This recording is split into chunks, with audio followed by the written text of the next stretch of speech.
How to insert bullet points on Microsoft Word. It's a very simple and easy process, so follow along. Firstly, open MS Word in your device. After that, type in the text that you want in bullet point. Here, make sure that you are typing in points and not in paragraph. While you are typing, press enter to break the sentence. This way, your text will be in a form of points and not in paragraph. After that's done, then select the text that you want in points. Make sure that you are selecting all the points properly.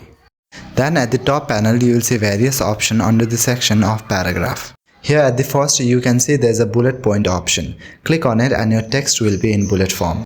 Now this is a basic and kind of default bullet points. So let me show you how to add other points. From the same section before, you will see various options like 1, 2, 3, ABC and many more. If you tap on the drop down icon, then you will see various other forms of bullet points also. From there, you can choose the bullet point that you like and best represent your presentation. Now, if you want to make your own bullet point, then you can also do that. You can simply go and manually type in 1, 2, 3 or ABC in front of your points. But yeah, this is how you can add bullet points in your MS Word. I hope this video was helpful. If it was, then please drop a like and subscribe to the channel for more amazing content.